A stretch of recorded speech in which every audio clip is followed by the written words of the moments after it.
If you play SuperCoach, it's Christmas Day. The Team Picker is open for Gold subscribers, for Code Sports subscribers. You can now get in right now and pick your SuperCoach sides for 2025. If you subscribe during the 24 season, you've already got access at the SuperCoach website. If you haven't, good news is you actually can go and pay and get it now and get the benefit of SuperCoach Team Picker for 2025. So well worth getting in there.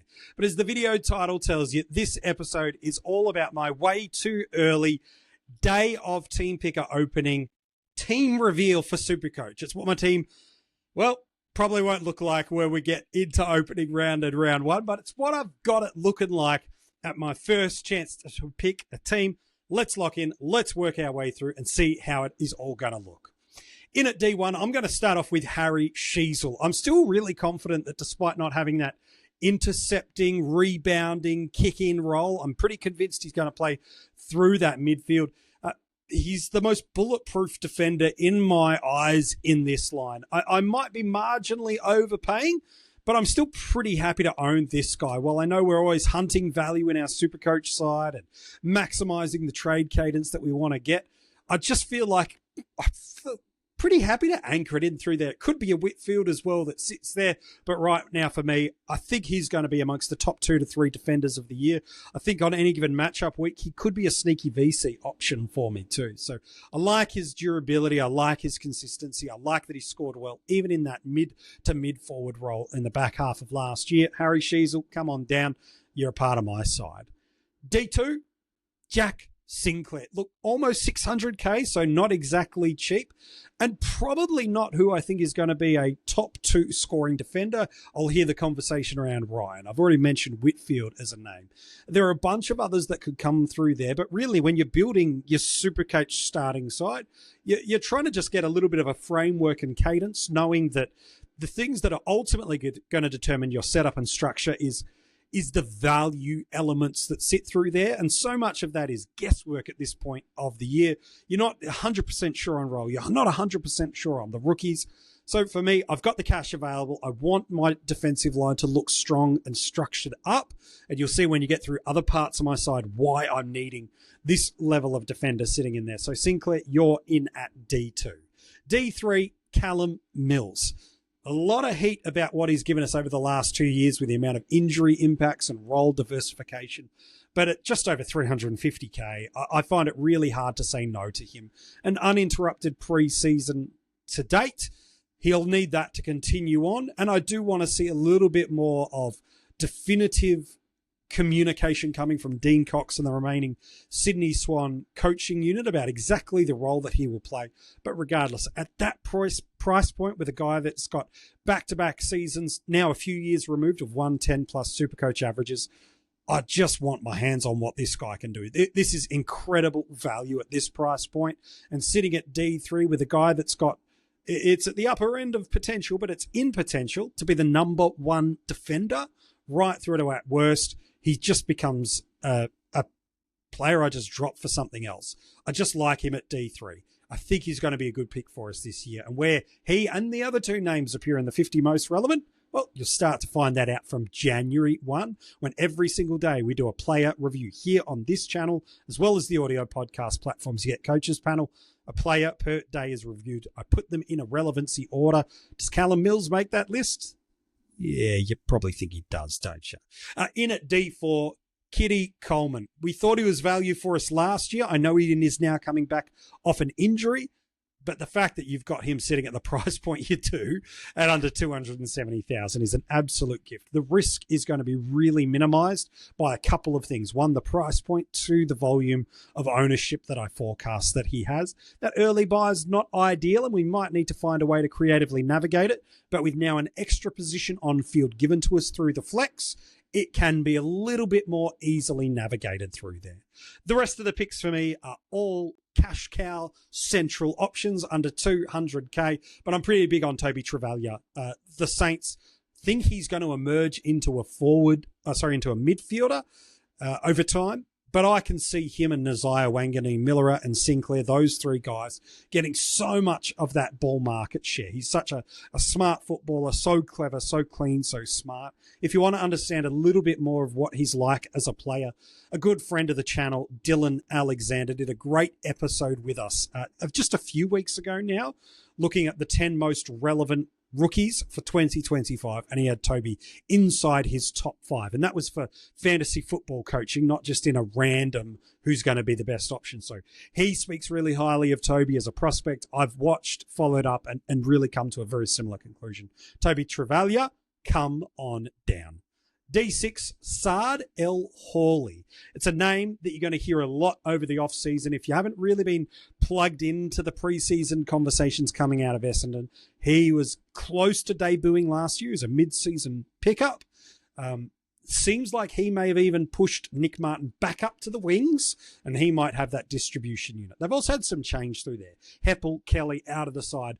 There's a lot of uncertainty at Essendon, but I think Saad might just get some of those opportunities. And again, cash cows are speculative at this time of year at best, so read into that what you will. And then my rookies on the bench, I've got Bo Allen and also Josh Gibcus. Now, Gibcus coming off a long-term injury, but he was a popular pick last year. We just need him to get over those injury concerns that he's had. He's going to play so much football for Richmond, given how young they are, and there's going to be plenty of opportunity for the ball to be back there. Bo Allen, too, was the gift for West Coast at the draft. You just had to pick him at that point in time. His DPP, I think, is going to be pretty handy for us. That's my back line. What do you think of it? Let's jump into the mids. Marcus Bontempelli, one of the most expensive players in the game, and I'm just paying up for it. I know there is no quote-unquote value on top of him, and we will talk throughout the off-season about paying up for and value and all these kind of important components. But to me, he's been probably the most durable, reliable, consistent SuperCoach scorer for the better part of 5 years now. I don't see a pathway to his scoring falling away. He's still at the peak of his powers. The Bulldogs haven't brought in anything into that midfield dynamic that's different from last year to give me any variable cause or concern that he won't be right up towards the top of the tree, one of, if not the best midfielder again for us in SuperCoach. He's an always-on captain, always-on vice-captain. I'm just super happy to get it. And with the existing salary cap I've got, sometimes it's just easier at times to get these big dog guys and build around it with the value in your starting squad, rather than hope you can get the cash generation during the season to get there. I know there's different philosophies around that, but for me, it's December. I'm just picking him. For similar reasons, I'm picking Nick Dacos. He's been so good for us over these only, really, not even a handful of years he's been in the AFL. But at M2, he's almost my, if it's not Bont with the VC, it'll be Dakes. If it's not Dakes, it'll be Bont. There's some other captaincy options in my team as well, both from a fixturing perspective, but also just their currency and credibility they've delivered. I just love Nick Dacos as a player. He's so fun to own in SuperCoach. He does so much well. And with a returning Jordan De Goey in the midfield and the reinforcements of Dan Houston down back, I just think that actually helps him. I don't see that hurting his market share of ball. I just see that getting him more important touches at the right time, not just a more volume of touches. And we know in SuperCoach, while volume helps, it's the value of how you use those touches, not just the volume. And so to me, he does both high volume and a high value use of when he gets it. So to me, I'm really happy to jump him in there. Then I start to head into some value territories. Christian Petrarca at just over 550k. He's one of the most bulletproof players we've had for a long period of time. A freak incident not only ruins his seasons, but just the durability he's had for us through there. But he's just is SuperCoach, isn't he? Really, since he broke out in 2020, he's just been right at the peak of his powers. He's missed a 110 plus almost every single week. He's having a flawless preseason to date. And I just don't see anything changing too much from there. He's a little bit of value, but I'm really getting a top 8 mid at potentially 100k cheaper than what others could be. So I'm pretty happy to get him. Similar narrative, but for a 100k drop again, Clayton Oliver. If he has the preseason that we need, pretty much every SuperCoach side's going to pick him, right? Like, the only reason you're not picking him is you see an injury-impacted and stalled preseason, right? Because he's the kind of guy that prior to the last 12 months, 120, 120, 120. Like, he was at the Bontempelli level he was there. And the past 12 months to 18 months, nothing's really landed his way. But if he has a flawless preseason, you know what he can be, and you're getting him at $200K cheaper than what you really should be paying for. I know people that started him last year off no preseason. And so if you were starting him off no preseason last year, now $200K cheaper, yeah, I find it hard to not see anybody that doesn't want a piece of Clary if he gets through and has the preseason that it seems to date that he has had. Now, this is where my team's going to start diverging from maybe some others, but I love there's a ton of value in our midfield. I know he's out with a hamstring injury at the moment, which is a concern given his history is not great. But Isaac coming at under 300,000, given his quality of ball use, given how strong he can be as a link-up and a transition scorer in this Adelaide side, and given how I think that forward line will function so much better with a Riley Thilthorpe there from day dot, not 3/4 of the way through the year, and hope Tex can do it all again at his 84-year-old body. I just think that Crows forward line looks so much better.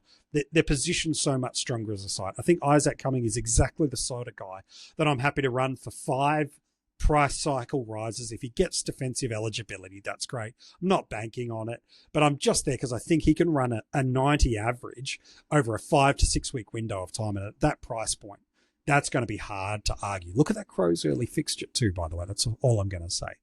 Then we hit the cash cows. Heavy cash cows through there because, to be honest, we have got one of the best draft crop of SuperCoach rookies available to us. And not just in terms of junior pedigree, but coming into sides where there's opportunity for it as well. And so rolling through the names that I've got for now, knowing that they could all change. But a Sid Draper is going to go straight into that Adelaide Crows side. He offers a point of difference to their midfield. I think he's going to also spend some time through the forward line. So keep an eye on a DPP addition heading into that first allocation. But at under 200K, 190K flat, I just think he's going to get plenty of opportunity for the Crows. Some would go, yeah, but they didn't give Dan Curtin a great go in his preferred role. That's true, they didn't. But what about Max Michaelini 12 months ago, who got into the team from round 1 and was in a prime position that he played as a junior all along? So pick and choose your arguments. Really, maybe it's more indicative of what last year developed for Dan rather than actually a narrative of the Crows not playing first year on high-end picks in their preferred position. Maybe. Levi Ashcroft, for me, sits at M7. Enough said. Probably would have been the number 1 pick if he was in the open pool. The kid is an absolute star. Josh Smiley, the Tigers just need to get games into their craft. I know some will look at a Lawler as a spot here. I just think Lawler's going to be a bit more forward of the ball, and to pay up at that near 200K marker, I'm going to need a little bit more, not just job security. I think he's clearly got that, but scoring ceiling. I think Smiley's more the pure mid and is going to get that opportunity. He's also got good enough skills to move into the half-back line, which might be an option there. So for me, that's the on-field mids. And then the bench guys that we know can change. Langford, Lindsay, and I've gone Isaac Kako in there. I just want to open up that DPP link. I might end up putting some others through there, but I think Kako's going to get plenty of games. They need that small pressure forward. His ceiling's not going to be great, but his job security should. Langford's got that Petrarca-esque, Bontempelli, little bit of Dawson, like some of those combinations of skills. I think he's going to be a good pick for them. And Xavier Lindsay, again, I talked about Toby Travalia before, and Dylan Alexander, a good friend of the channel, and what he said. Well, in that video, he ranked Xavier Lindsay as his number 1 most relevant fantasy rookie for 2025. Go and check out that video. It's on this channel, but that's why he's in there. I might even end up finding a way to push him onto the ground, maybe even over Ashcroft. Let's head into the rucks. Max Gawn. Now, you might be going, hang on, MJ, didn't you just do a best 23 the other day on the channel and you didn't have Max Gawn at 1, so why are you paying for the most expensive ruck in there? I'll tell you the answer. It's twofold. 1, I had the cash to do it. 2, not that that really is a good reason. I actually think Max has got an amazing start to the year. So to me, that's all. Just trying to make a little bit of money. And I might, with the addition of the flex, just kick Max down to the flex spot, who is in my best 23, by the way. In at D2, I'm looking for a little bit of value in there in De Koning. I think there's a number of options you could put through there. there's not a lot of value there. I'm going to be honest. You're paying for him at 100, but again, could I move him as a little bit of money, turn it into Rowan Marshall or Cherry? The true thing behind it, and you could put a number of guys through here, is if you go set and forget in your rucks this year, it is going to really impact in SuperCoach. Can you go a genuine D1, D2, or are you having to go down to a player such as, and this is not a bad thing, but as an example point, a Jaden Short over a Sinclair at D2? All of a sudden, you really can't run two of those upper end guys of Bont and Dacos or Butters. Now you're like, well, now I need to go Dacos down to a Rosie, and you probably can't look in that mid-range where a Cumming is, and you've got to dip your toe into another cash cow. So to me, I think your ruck structure and set and forget, there's a number of reasons why you should and shouldn't look at that in your starting squad, but it has compounding impacts on your other positions. I've got Dodson there at R3. Is he going to play? Who knows? But you got to pick someone, don't you? Definitely you could look at that ruck forward, DPP link through there, look at an option. Whether you're throwing it away, strategy, all that stuff is way too early to get to that. I just picked a ruck. And I picked Dodson, maybe because I wanted my Crows to do it. Moving on, let's head to the forward line. And in at F1, I dubbed it as my F1. He is the gift in SuperCoach. He may not end up as the F1 for the year, but I'm pretty confident if he's not F1, he's going to be around the mark. The franchise himself, Jason Horne-Francis, at $537,000. This guy should only get better, as he has actually his second preseason and second full preseason, and just builds that tank a little bit more to keep, even if just a small percentage of time through the midfield, as well as keep developing that forward craft, because he is a hard matchup. He's such a good player. There's some really nice stuff that rolls around and why he should go for the Hornet. I think he's going to be one of the most selected forwards in the game.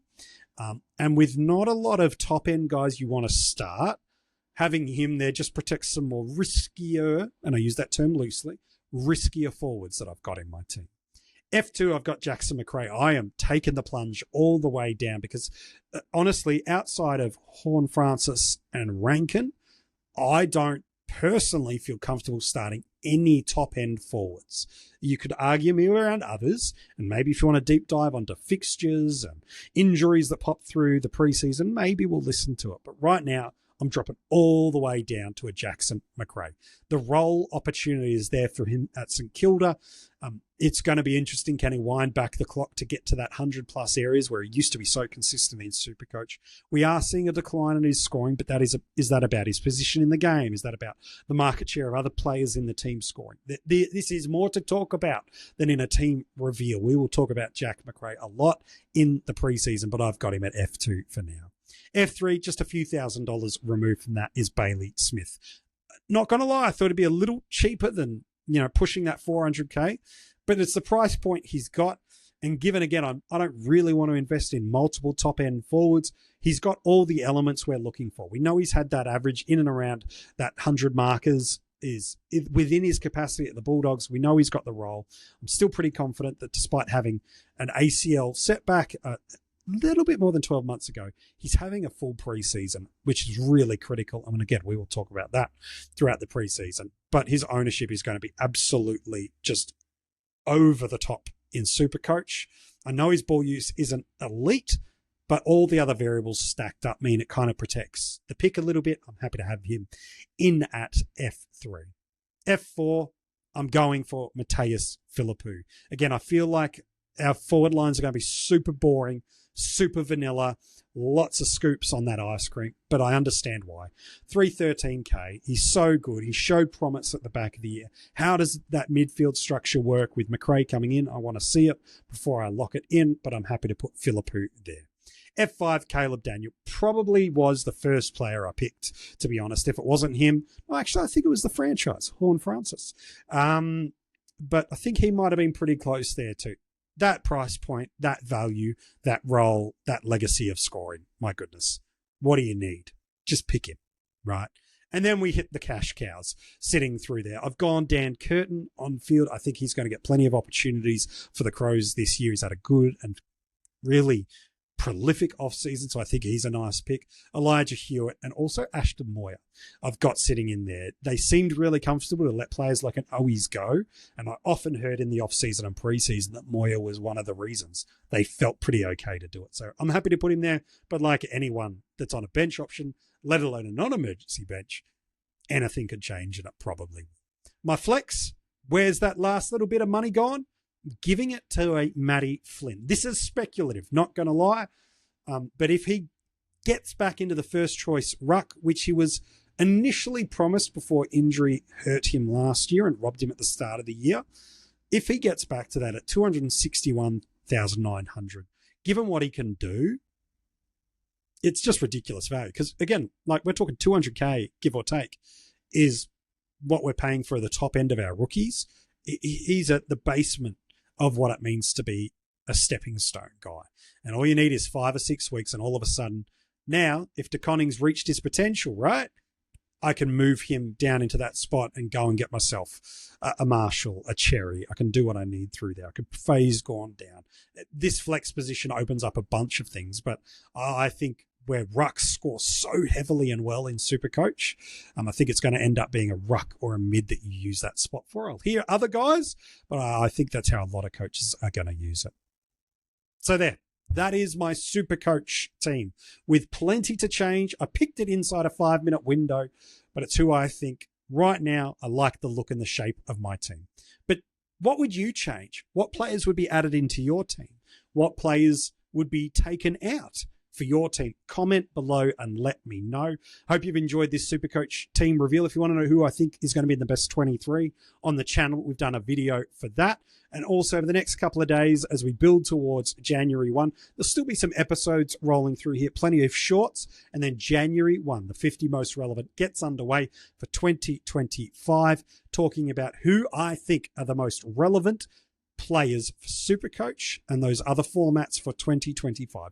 They're built out into a rank and an order. We talk them through with members of the coaches panel and the broader fantasy footy community as well, our guests. If you've never been a part of a coaches panel preseason, you ain't seen nothing ever before. It all ramps up with that content dropping for you on this channel, January 1. Thanks for watching this video. Thanks for subscribing to the channel. Thanks for commenting below. All the details of where you can get in touch with us to join our Patreon and purchase some Coaches Panel merch can be found in the description of this episode. We can't wait to be back with you real soon here on the channel, talking all things SuperCoach for your 2025 season.